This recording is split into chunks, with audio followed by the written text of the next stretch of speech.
to Gentlelady from Texas. I request a recorded vote. Gentlelady from Texas, pursuant to Clause 6 of Rule 18, further proceedings on the amendment offered by the Gentlelady from Texas will be postponed.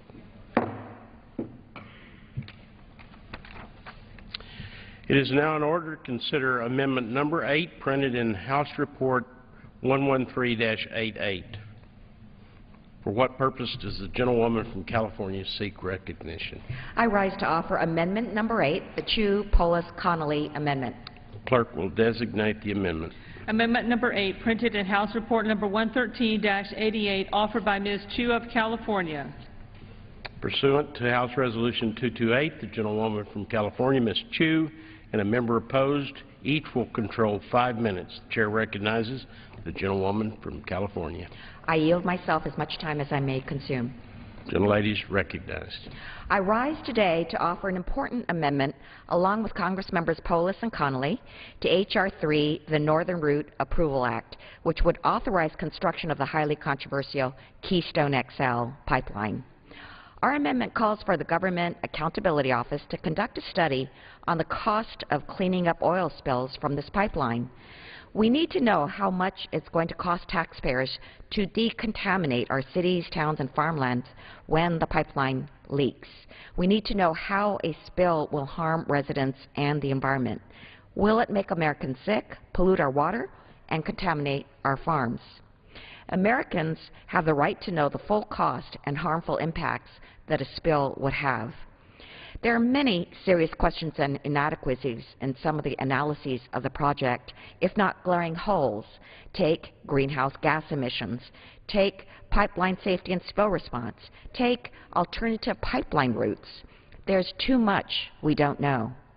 What we do know, though, is that the pipeline will transport oil that is heavily corrosive, making spills more likely and also more difficult and costly to clean up. Tar sands pipelines in the U.S. have some of the worst spill records.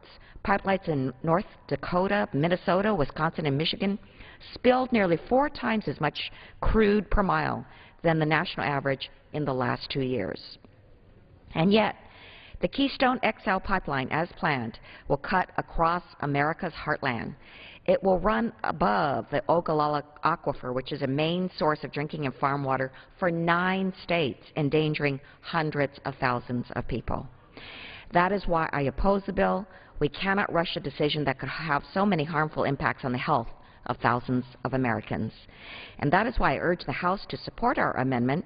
Join me in asking the GAO to study the cost of spill cleanup and its impact on our health, environment, and water. The American people deserve to know. I reserve the balance of my time. Gentlelady reserves the balance of her time. Mr. Chairman, I claim time in opposition to the amendment. Gentleman is recognized. These issues have already been the subject of study by State Department. The environmental review process, which included 4 different environmental impact statements, analyzed oil spills of varying size, the types of releases, and the impacts of oil spills. Additional studies will just waste taxpayer dollars. I reserve the balance of my time. Gentleman reserves the balance of his time. For what purpose, gentlelady? Rise. I yield Representative Polis 1.5 minutes. Gentleman from Colorado is recognized for 1.5 minutes. Thank you, Mr. Chair. I'd like to thank my colleague, Ms. Chu from California, and Mr. Connolly from Virginia. This amendment would require the Government Accountability Office, which is independent, to evaluate the true cost of potential spills from the Keystone XL pipeline. Americans want to know. We want to know what the impact of tar sand spills are on public health, on the environment, on the quantity and quality of water that's available for agriculture and farmers and for municipalities and for drinking. We all know that tar sands crude oil can be dangerous. We saw the recent spill in Mayflower, Arkansas. It's critical that we address the true cost of oil pipeline spills and their true impact. It's inevitable that the Keystone XL pipeline will have costly spills and leaks. Spills are especially concerning because the pipeline is slated to cross over the Ogallala Aquifer, one of the world's largest aquifers that supplies drinking and irrigation water to millions of Americans. Instead of trying to rubber stamp the Keystone XL this week and short-circuit the very process that Congress established, instead we should be working to ensure that spills won't impact the health of our communities and the quality of our water. I thank the gentlelady for her time, and I yield back. Gentleman yields back. For what purpose, gentleman? Rise. Does the gentlelady yield back? Gentlelady reserve her time. Yes, I reserve the balance of my time. Gentlelady reserves her time. Gentleman Chairman, I from reserve the balance of my time. Gentleman reserves. I yield Representative Connolly 1 minute.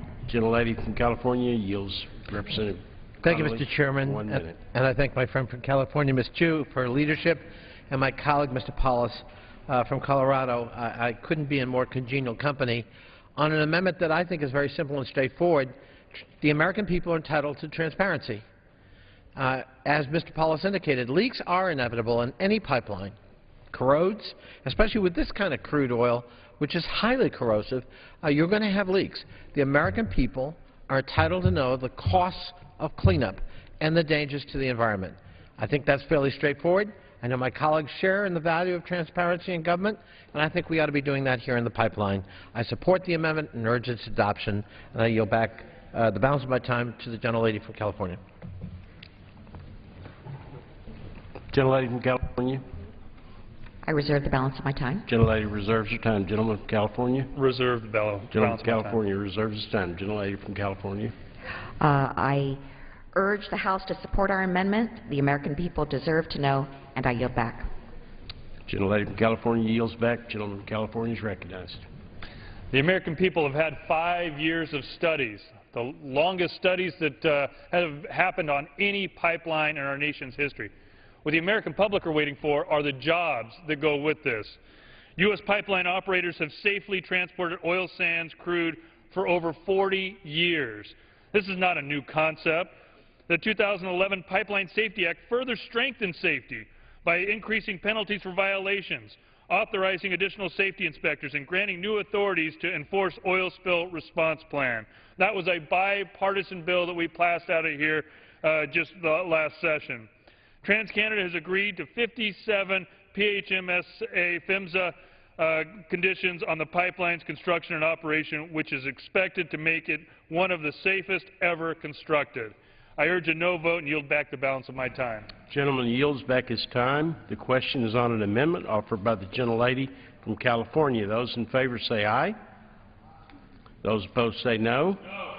In the opinion of the chair, the noes have it. The amendment is not agreed to. Gentlelady from California. Mr. Speaker, I ask for a recorded vote. Pursuant to Clause 6 of Rule 18, further proceedings on the amendment offered by the gentlelady from California will be postponed. It is now in order to consider Amendment Number 9, printed in the House Report 113-88. For what purpose does the gentleman from Tennessee seek recognition? Thank you, Mr. Chairman, to ask that the amendment be unanimously consented to as read. Clerk will designate the amendment. Amendment number 9, printed in House Report number 113-88, offered by Mr. Cohen of Tennessee.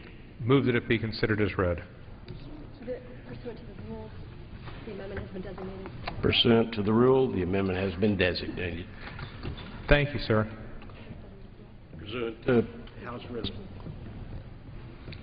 to House Resolution 228, the gentleman from Tennessee, Mr. Cohen, is recognized for 5 minutes, and someone in opposition will be recognized for 5 minutes. Thank you, Mr. Speaker. This amendment will require TransCanada, any future owner-operator of the Keystone XL pipeline, if there be one, to submit its oil spill response plan to the governor of each state in which the pipeline operates.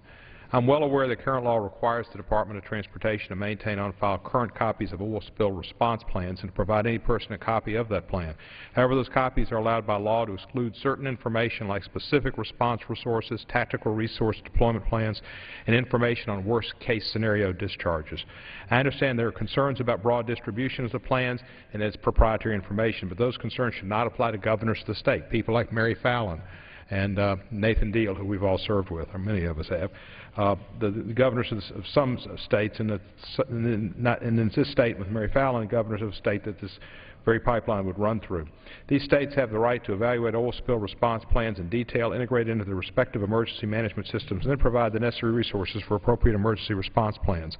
Reliance upon some redacted plan that they would receive from the federal government is not adequate. People's lives and livelihoods are at stake, and the locals work together and strongly on all these situations.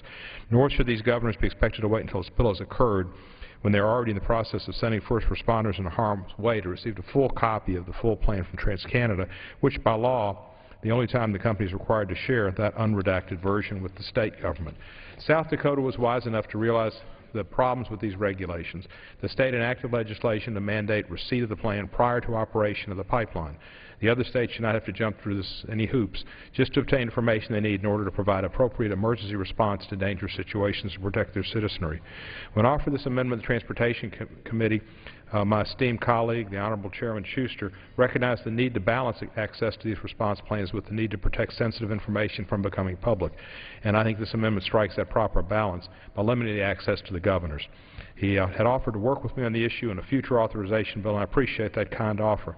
But while I look forward to that partnership, and I commend the Chairman for his work to address the issue on the Pipeline Safety Act of 2011, this bill would improve this Keystone Pipeline situation today. We can't wait for some possible future legislation when the likelihood of a spill and the risk to public safety is so great now. The potential effects of a Keystone XL spill could be devastating. The truth of the matter is the pipeline is unprecedented, it's dangerous, and there will be spills. Refraining from arming our states with readily available information in order to respond adequately and safely would not be responsible.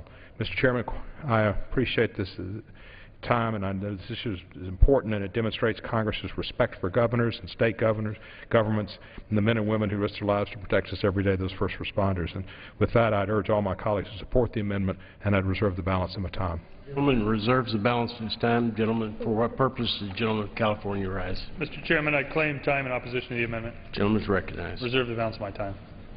Gentleman reserves the balance of his time. Gentleman from Tennessee. I would just ask that we unanimously support this amendment and reserve. Gentleman yield back or reserves time? Yield back. Gentleman yields back. Gentleman from California is recognized. Thank you, Mr. Chairman. This is a broad issue that could affect a number of pipelines and states. We're prepared to accept this amendment, though we have general reservations about it, and implementation must be done very carefully. At our committee markup of H.R. 3, Chairman Schuster said he'd work on this issue more broadly in the context of reauthorization. And despite these reservations, I'm prepared to accept the amendment. And I'd like to yield the balance of my time to the gentleman from Nebraska, Mr. Well, I Terry. appreciate the gentleman from Tennessee bringing it. I appreciate all of the time and effort that the Transportation and Infrastructure Committee has put into it. I would agree that it's reasonable. The governor should have this. In fact, TransCanada has agreed to a variety of additional measures that would be part of this, and the governor should have that. I agree with the gentleman's conclusion. Yield back the balance of my time. Gentleman yields back his time. The questions on the amendment offered by the gentleman from Tennessee. Those in favor say aye. Any opposed say no.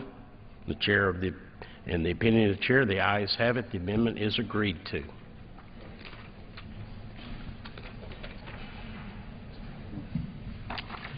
It is now in order to consider amendment number 10, printed in House Report 113-88.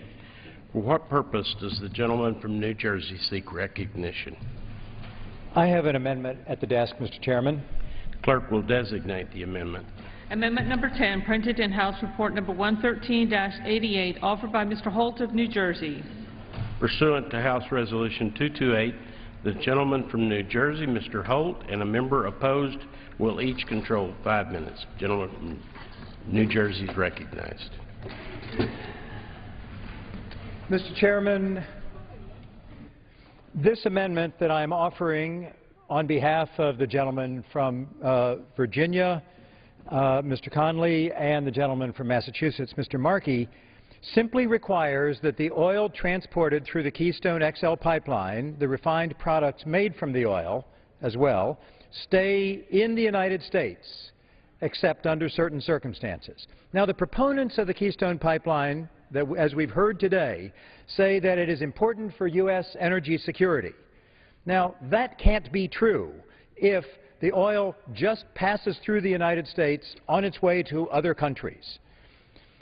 Yet, And there is nothing in the underlying legislation that would require that the oil transported through the Keystone pipeline or the refined fuels produced from that oil stay in the United States to benefit American consumers. In fact, when the president of TransCanada, who get a sweetheart deal through this legislation, was asked whether he would commit to keeping the Keystone tar sands oil and the refined fuels in the United States, he said no.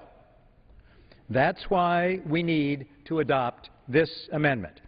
The U.S. oil consumption peaked in 2005.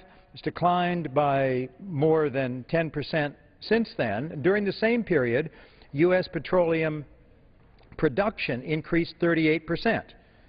So how is this balanced? We're exporting it. Now, that's not necessarily bad. For years, the import of oil hurt our balance of trade. But in 2011, and the United States became a net exporter of petroleum products for the first time in, half a century. We've exported 3 million barrels per day of petroleum products now, and in 2012, exports increased to 3.2 million barrels per day. The Keystone Pipeline would transport the dirtiest oil in the world from Canada through the United States to refineries on the Gulf Coast, where it would be exported tax-free to foreign countries. This is just a pipeline. About 3 dozen permanent workers assigned to this pipeline. Otherwise, all we get from this is the risk of a spill. According to the Energy Information Administration, more than 76% of the current U.S. petroleum exports come from the Gulf Coast. In fact, 60% of the gas and 42% of the diesel produced at Texas Gulf Coast refineries was exported. That fact that the refined product will be exported is not speculation. Look at the business plans of Valero, one of the nation's largest refineries, which operates several facilities on the Gulf Coast. Valero's 2012 annual report claims that the U.S. markets are oversupplied to the point where the company's chief executive, Bill Kless, recently said, quote, "There's so much oil, it's got to be moving. Our view is that it's flooding the Gulf Coast," end quote. And the solution? Well, Valero is shipping domestically produced crude to Canada for refining under a license that allows the company to send up to 90,000 barrels a day for the next year. It's more than double what we exported to Canada last year. That's right, one of the largest U.S. refiners in the Gulf wants to massively increase exports of American crude to Canada at the same time that we are passing this legislation to send Canadian tar sands oil to the Gulf Coast. I would like to ask the proponents of this to explain how this makes sense. The president of the American Petroleum Institute and the CEO of ConocoPhillips have said that we should change U.S. law to allow for the expanded exports of domestically produced oil. Well, the re-export of crude oil is already allowed under current law. Without my amendment, crude oil that comes out of Keystone could circumvent U.S. refineries and be exported as crude. I ask my colleagues to think hard about how that helps America. The Keystone XL pipeline would ask the United States to bear all of the environmental risk of transporting the dirtiest oil in the world without ensuring that U.S. consumers or our energy security see any benefits from this. If the proponents of this legislation are serious about ensuring that the Keystone XL pipeline really does enhance U.S. energy security, they will vote yes on this amendment. I yield back the balance of my time. Gentleman's time expired. For what purpose, gentleman from Nebraska, seek time. I rise in opposition and claim the time. Gentleman's recognized. Yield as much time as I may consume. Couple of points here. Just, let's get the total picture here. We consume in America about 18 million barrels of oil per day. That's what we consume domestically. We've reduced that from 20 a couple years ago. Now, currently when we add or just focus on OPEC oil countries, we're importing daily about 4.3 of that 18 that we need from OPEC companies, Saudi Arabia, Venezuela. And so building this pipeline, about 800,000 barrels, is about enough to offset the heavy crude from Venezuela. Even with this pipeline running at its maximum, we will still need to import from OPEC-level countries. So the reality is that the numbers will dictate that we have a long way to go before we're flush in oil where we could be energy independent, not dependent on OPEC. That's one of our goals here in this legislation, is to be free of OPEC oil, keep it in North America. Now, he also mentioned, the gentleman from New Jersey, a good friend and classmate of mine, that a representative, high-level representative from TransCanada said, no, we're not going to guarantee that it all won't be exported. Well, let's put it in context. There's people who are exercising the oil out of the ground. They contract with TransCanada to transport that to the customer that will have control over it and refine it. So the common carrier in the middle has no control over the contract between the producer and the refiner. That's why he said no. They have no say-so over what the refiner does. Now, the refinery, just basic common sense is going to tell you that it economically is cheaper to refine the gasoline in Louisiana, Texas, Oklahoma, and Kansas, and then send out the gasoline product. And that gasoline is going to stay here domestically. Maybe a small percentage, I don't know, but the reality is economics is going to tell you that.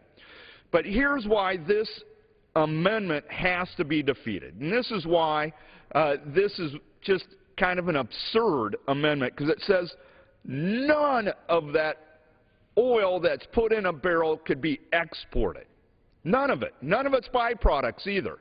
So if you took the oil and made it into a plastic container of whatever you're exporting, you can't do that, because it's plastic made from something that came through TransCanada.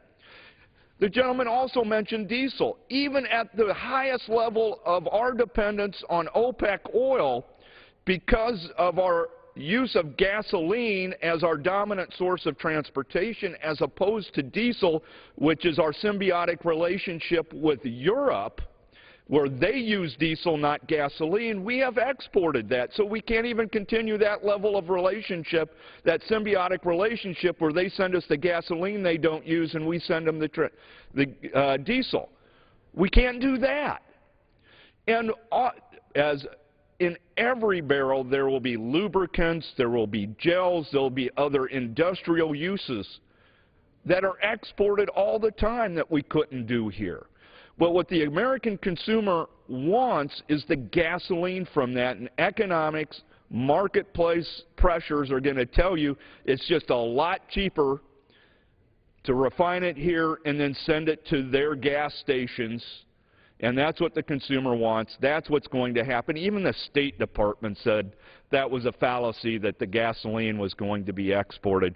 So this is one of those amendments that sounds populist and good, but when you think it through, it's just a measure to kill the pipeline. And so I urge all of my colleagues to vote no, and I yield back my time. The question is on the amendment offered by the gentleman from New Jersey. And those in favor say aye. Aye. Those opposed say no. No. In the opinion of the chair, the noes have it. The amendment is not agreed. I ask for a gentleman recorded from New vote. Jersey is recognized. I request a recorded vote, Mr. Chairman. Pursuant to Clause 6 of Rule 18, further proceedings on the amendment offered by the gentleman from New Jersey will be postponed. Pursuant to Clause 6 of Rule 18, proceedings will now resume on those amendments printed in the House Report 113-88, on which further proceedings were postponed in the following order. Amendment number 1 by Mr. Weber of Texas. Amendment number 2 by Mr. Waxman of California. Amendment number 3 by Mr. Johnson of Georgia. Amendment number 4 by Mr. Connolly of Virginia. Amendment number 5 by Mr. Rahall of West Virginia. Amendment number 6 by Ms. Esty from Connecticut. Amendment number 7 by Ms. Jackson Lee of Texas. Amendment number 8 by Ms. Chu of California. And amendment number 10 by Mr. Holt of New Jersey. The chair will reduce to 2 minutes the minimum time for any electronic vote after the first vote in this series. The unfinished business is the request for a recorded vote on amendment number 1, printed in the House Report 113-88 by the gentleman from Texas, Mr. Weber, on which further proceedings were postponed and on which the ayes prevailed by voice vote. The clerk will redesignate the amendment. Amendment number 1, printed in House Report number 113-88, offered by Mr. Weber of Texas. A recorded vote has been requested. Those in support of the request for a recorded vote will rise and be counted. A sufficient number having risen, a recorded vote is ordered. Members will record their votes by electronic device. This will be a 15-minute vote. For much of the afternoon, the House has been debating a bill that would allow the construction of the northern portion of the Keystone XL pipeline. General debate in consideration of 10 amendments and votes on a number of those amendments now. Vote here on an amendment by Representative Weber of Texas, which would add a statement to the bill saying that the pipeline is environmentally safe. The bill would declare that a presidential permit is not required for the approval of the northern route of the pipeline. It would consider completed environmental impact statements sufficient to satisfy various requirements. Again, a series of amendment votes this afternoon. This first one is 15, and the following votes will be 2-minute votes. Also on the floor earlier this afternoon, the number of members from the Oklahoma delegation and from the Texas delegation led the House in a moment of silence for the victims of the tornadoes in Oklahoma City. President Obama announced this afternoon, his office announced this afternoon, he will be in Oklahoma on Sunday. And again, on the House floor today, a moment of silence in Oklahoma today. Governor Mary Fallin, Homeland Security Secretary Janet Napolitano, and others gave an update on the recovery effort there on the tornadoes that killed 24 people. And this afternoon, they announced affected some 12,000 to 13,000 homes in the Oklahoma City area.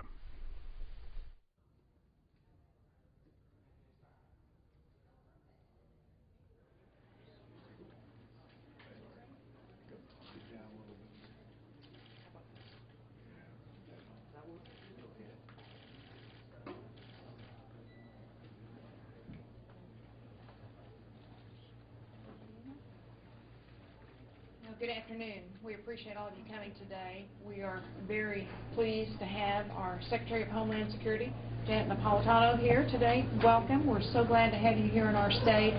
She's an important player in helping us get through our recovery efforts because her agency controls FEMA, and we need her here. But more than that, she's a former governor, and she understands what's going on when it comes to disaster recovery, and we appreciate the Secretary joining us here today. So, Madam Secretary, welcome to Oklahoma. And we're also very pleased today to have the CEO of the American Red Cross, Gail McGovern, who is also joining us. And the Red Cross has certainly played a very important role in our recovery efforts here in our state, not just this week or the previous tornadoes that we had on Sunday, but for many, many, many years. The Red Cross has always been there when we needed them, and it certainly helped with our families and providing food, water, any type of assistance, shelter that those that lose property and loved ones have faced. So welcome. We're glad to have you here. And we're also joined by our congressman of this area, Congressman Tom Cole. He grew up in this area, his family lived in this area, and certainly he represents this area. And Congressman, I'm glad to have you back from Washington. I'm very sorry for what has happened to this community and your hometown area. And we want to start out by just saying thank you to all of the personnel that's been working here on the staff, on the ground site itself. Certainly the first responders, the fire, the police, the emergency personnel, the law enforcement, the various charities, entities, the mayors. We appreciate Mayor Lewis and Mayor Cornett, the tremendous job that everyone has been doing. It is moving along very well. It is a big project, and there certainly is a lot of issues that need to be dealt with, but we are making some progress. As I drove in earlier this morning onto various sites, I could see that we were clearing off some of our public area of the debris and being able to open up more roads and more areas so that people can get through and begin the process of recovery in this very big disaster area that we have. I want to mention that this is still a very active recovery site, and many people have talked about the traffic along I-35 and also among the public roads in this area. And just to ask the public who is not involved with the recovery efforts or the cleanup or in the area for business, that if you could not come and look yet, it would be helpful for the congestion that we are experiencing on our highways, and just ask the public to be patient with us as we move the type of equipment and personnel that we have to get along the highways and the roads to get things done. Also, the individuals that have been affected by the storm itself, we still want you to make contact with the state, still make contact with FEMA. We need to know where you're at. We need to know if you need assistance. We need you to contact FEMA so we can get you the appropriate assistance, whether it is the individual assistance that we've been awarded through the Federal Disaster Declaration, or whether you're a small business person and you're needing help with SBA loans. There is help there, and certainly those that have been misplaced. We want you to also tell us of your whereabouts, especially with those who still may not be able to find some of their relatives. We have a website at the Red Cross. It's called safeandwell.org, and if people will register with that website and let us know that you're safe and you're well, that will help us to determine if there should be anyone that may not be found yet during this disaster. We've also seen a great amount of outpouring of support from various charities, various entities, individuals, corporations. We've received phone calls from all over Oklahoma and certainly throughout the United States and some from other countries, and we're very grateful for your support. This is going to be a long recovery process. There are many, many needs with our families and our individuals. Short term, if people want to help, you can give to the American Red Cross. You can give the Oklahoma Red Cross, I should say, too, and also to the Salvation Army, to the United Way, and that will help with our local charities. In the long term, we have set up a disaster relief fund. It's called OK Strong Disaster Relief, and that will be with the Oklahoma United Way organization, because once we get through the initial cleanup stage, families have to go on with their lives, but yet there's still a lot of challenges ahead of them and a lot of costs involved with that. And so if people want to donate, they can contact the United Way to help on that. Affected individuals, regardless of income level or whether you have insurance, are encouraged to contact FEMA and to visit with them about available services. And we have FEMA people that are here today that we're glad to have join us again. Rich, thank you for coming once again. We appreciate Administrator Fugate joining us yesterday. And so now I'd like to turn it over to Secretary Napolitano, and thank you once again, and welcome to Oklahoma. Thank you, Governor. Thank you. And Governor, you've been doing a terrific job here, as have all of the elected officials we've been working with since before Monday, actually. So a lot of work to be done now in terms of recovery, but really good bringing together first responders from here and around the country on the immediate search and rescue needs. I think big need now is debris removal, and we will be working with Oklahoma on supporting expedited debris removal. That will open up roads and streets, and then individual homeowners will be worked with so we can get that debris out of there. Please register with FEMA, 1-800-621-FEMA or disasterassistance.gov. That way we can reach out back to you and alert you to whatever assistance you qualify for and you may get. We want to make this as smooth a process as possible, although we know that people are really hurting. I mean, there's a lot of recovery yet to do.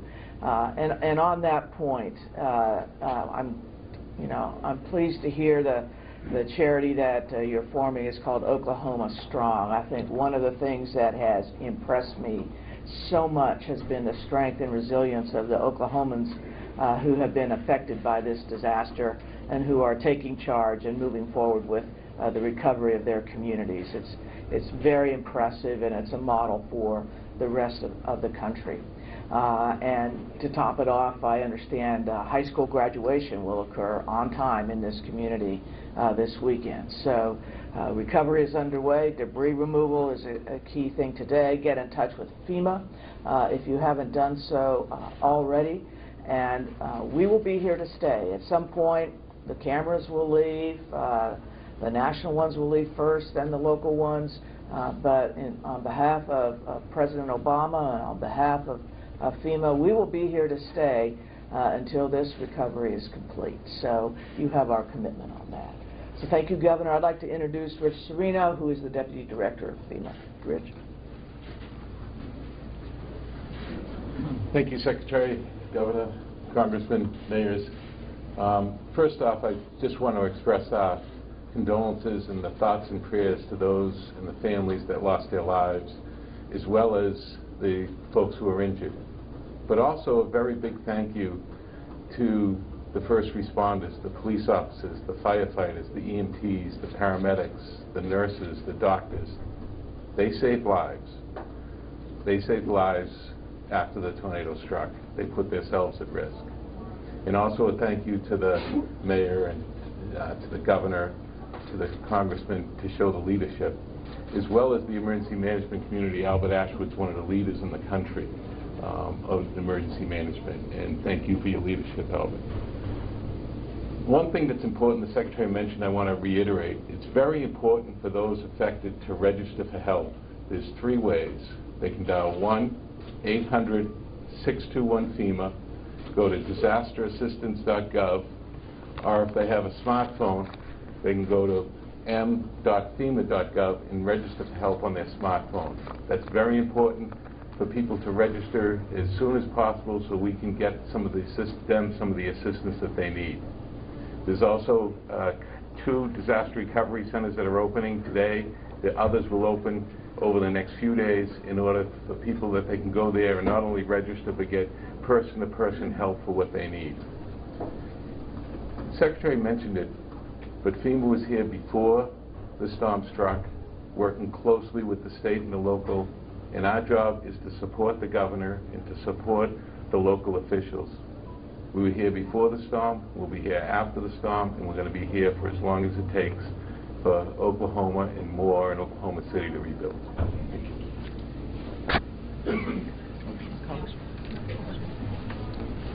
So I'm Gail McGovern from the American Red Cross, and I too want to say that on behalf of everyone at the American Red Cross, our hearts and prayers just go out to the families who have lost everything, and particularly those that lost loved ones. It's such a terrible tragedy, and I'm no stranger to disaster, but this is a rough one, and our prayers are with the people of Moore. We are on the ground. We're providing food, shelter, and comfort. We have a number of fixed sites where we are providing food. We have emergency response vehicles that are driving around the affected area. They're also providing food. We have more on their way as well. In terms of shelter, we've opened 6 shelters around the area. You can find them by looking at our shelter app or getting on our website, so you can see where those are located. And in terms of comfort, we have disaster service sites where we have mental health counselors. They're providing comfort and hugs and emotional support. Those sites also have a lot of distribution items. We're going to put a big push this weekend on bulk distribution items, things like tarps and pails and mops and gloves, things that will help people sift through their belongings and pull their lives back together again. We too will be here as long as the community needs us.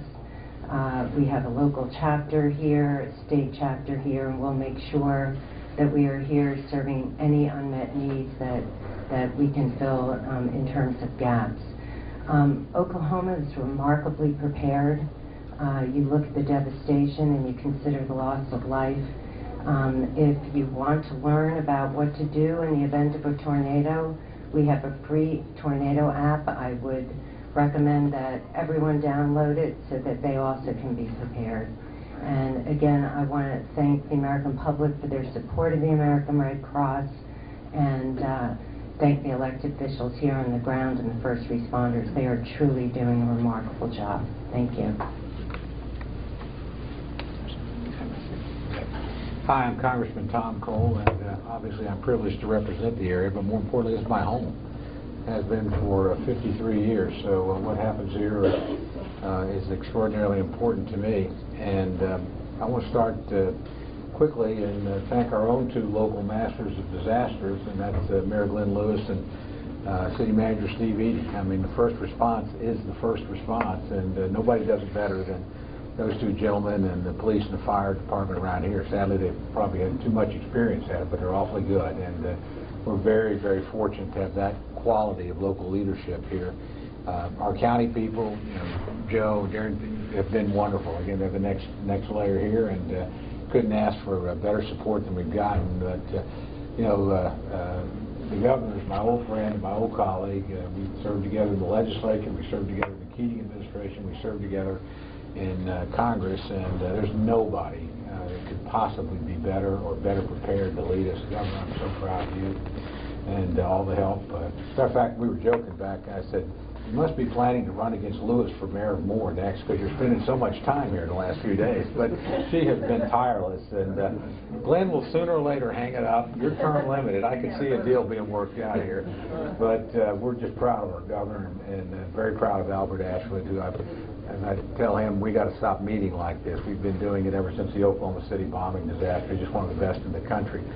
Let me say this, Madam Secretary, it's such a pleasure and a privilege to have you here. I'm sorry it's under these circumstances, but the President was kind enough after he visited with the Governor to reach out and visit with me. I know he's visited with Mayor Lewis as well. That's pretty extraordinary.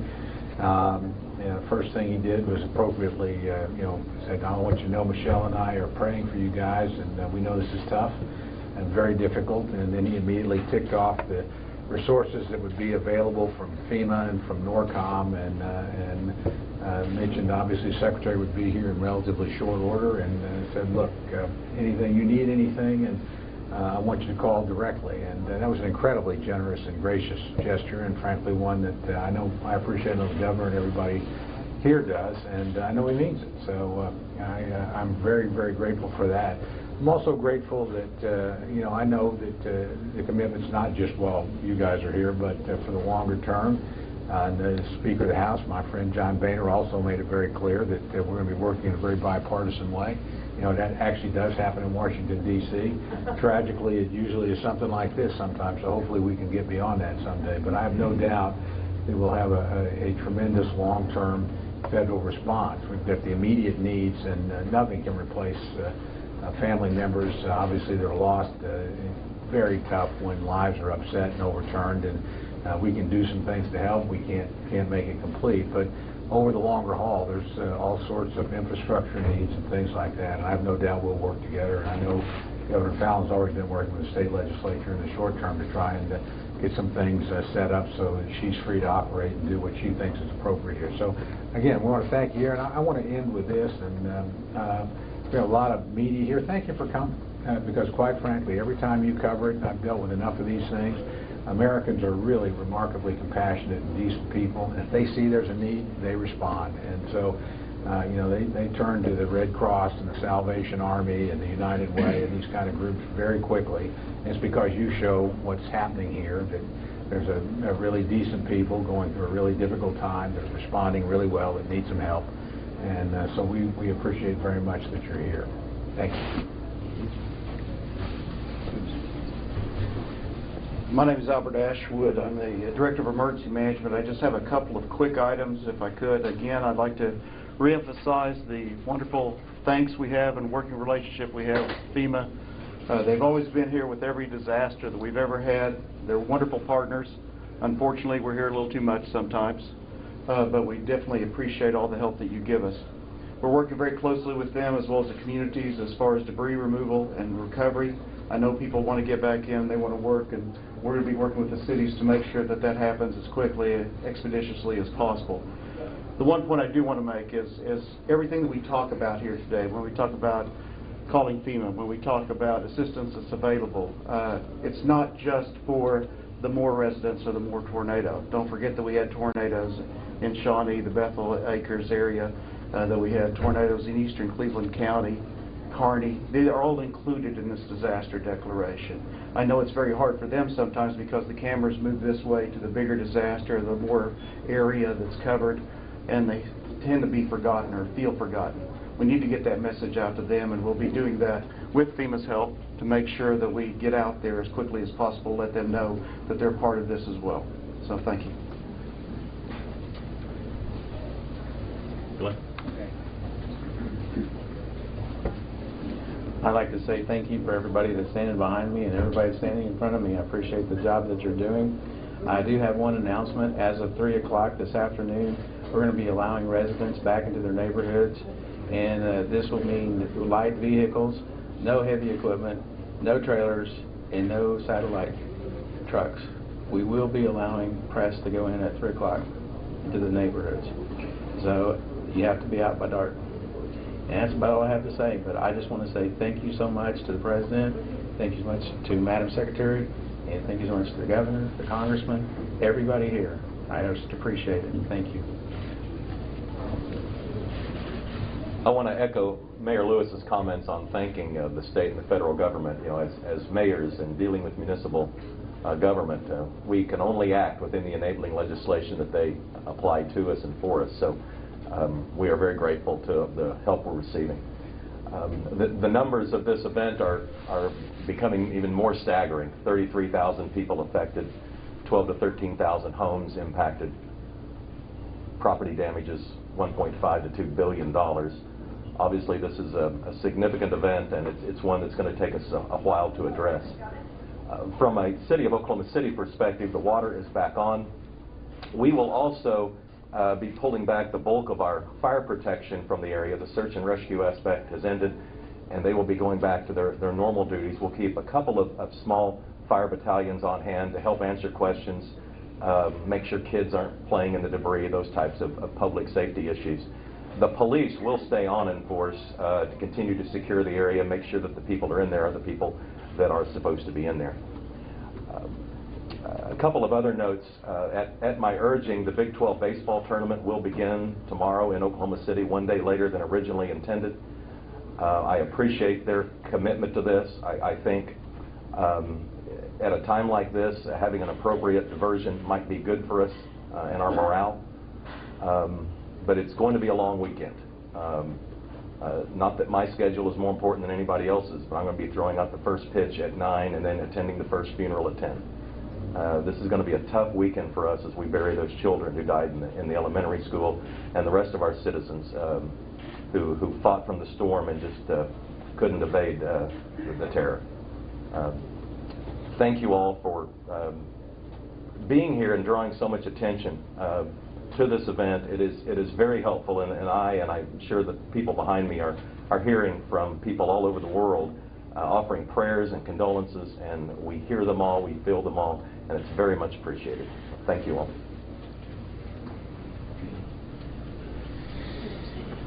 Real quickly, I'd like to say I'm Cleveland County Commissioner Gerry Stacy.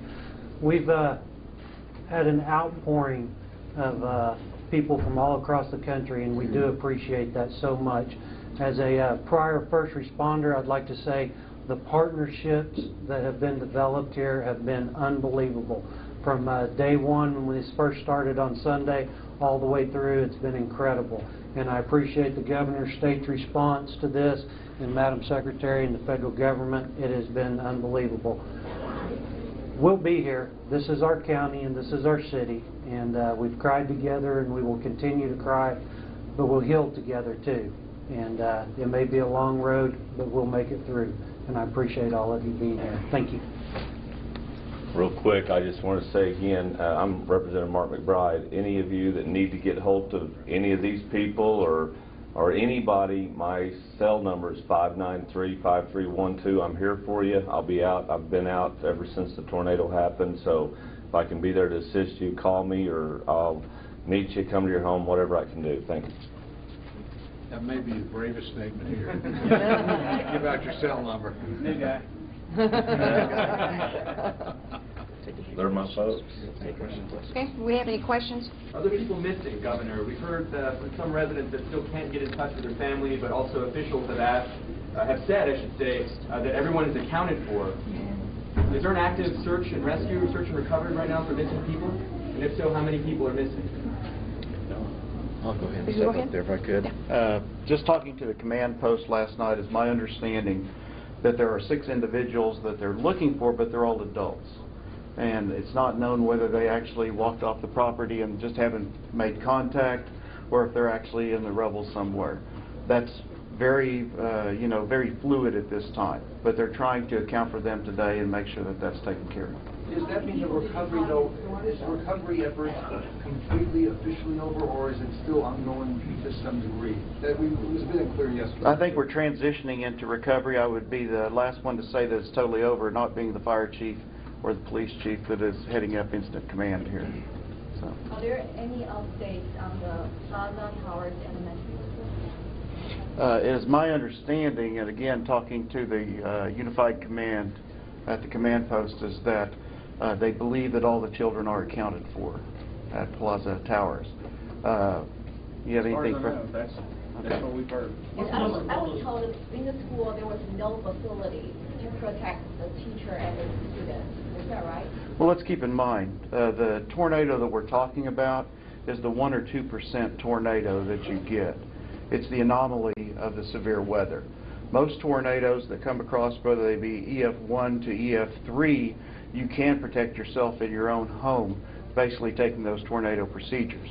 This is the anomaly that flattens everything to the ground. So it's a bit remiss to say that tornado precautions were not taken or facilities were not strong enough. Can they always be stronger? Absolutely. But I think everything was done that could be done at the time. Are you going to take any actions to address that? Pardon me? Are you going to, how many people were found in storm shelters? A lot. We're still trying to get those numbers. There was a registry with Oklahoma City as well as more, and when we work with them, their emergency management departments, to find out exactly how many they checked, we'll get that number to you. How many homeless people do we have at this point? How many homeless? How many homeless? That's a little hard to tell, because in Oklahoma a lot of people do not go to shelters, they go to friends and family. So try to account for those folks is a little more difficult. If you talk about the damage we have, of course we're talking about a 17-mile path that's extremely wide. You can figure out the number of houses or do your best estimate you can based on the residential area. But knowing how many are homeless right now, we can only go with the shelter numbers. What is this right now? Yeah, there are only 29 people that stayed in the shelter overnight last night, and we know there are more people that don't have a roof over their head. And it's really a testimony to the neighbors helping neighbors. During the day, we've had about 150 people cycle in and out in those shelters, and they're just stopping by for a hot meal and a shower, so very low numbers. Governor, Mayor Lewis has asked for possible legislation to require storm shelters in new home construction. Do you foresee doing something like that on the state level? That was actually in my municipality. Right, I understand that, but I'm asking her, would take that idea and run with it at a state level? We aren't going to require people to do anything, but if someone chooses to do that, we certainly encourage it. I was asking our emergency management director about our safe room programs in our state, and we actually are going to be announcing something a little bit later today that will allow us to set up a fund to have safe room donations for the state. There have been so many... 68. The amendment is adopted.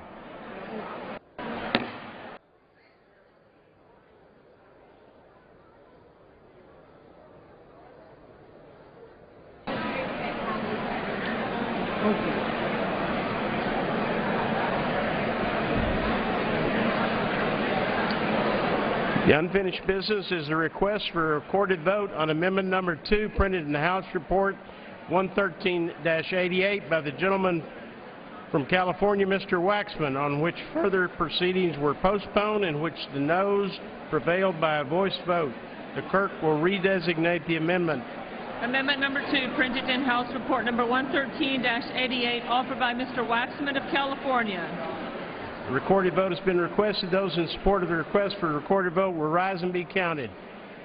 Sufficient number having risen, a recorded vote is ordered. Members will record their votes by electronic device. This is a 2-minute vote.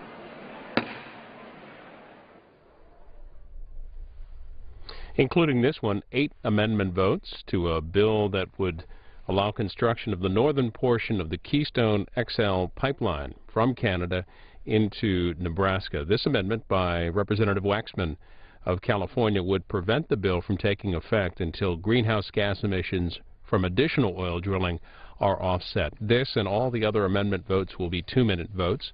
Over in the Senate, a vote this afternoon, 99-0, to approve a resolution that calls for strengthening U.S. and international sanctions against Iran. Senator Lindsey Graham and Senator Bob Menendez introduced the resolution, which would reaffirm the U.S. support for Israel and recognize the threat of a nuclear Iran, what that would pose to the West. Again, that passed in the Senate today, 99-0.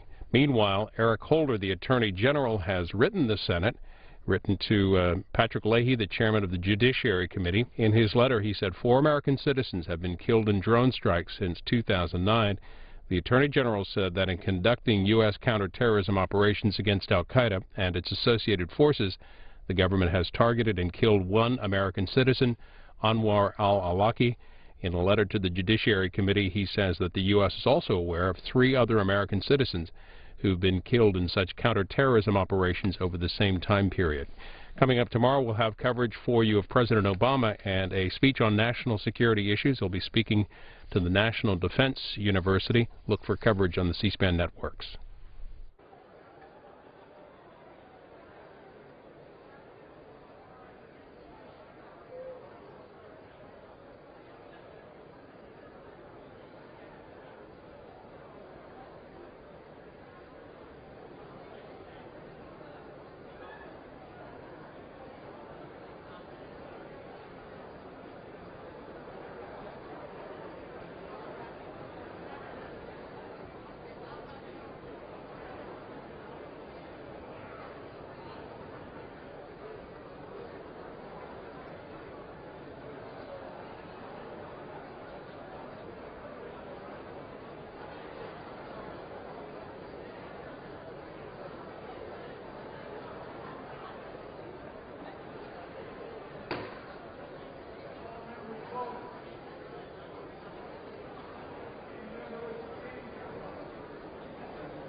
On this vote, the yeas are 140.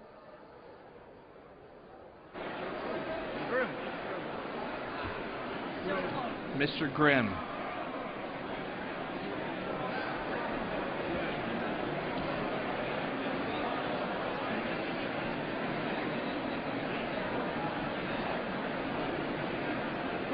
Mr. Grimm votes no.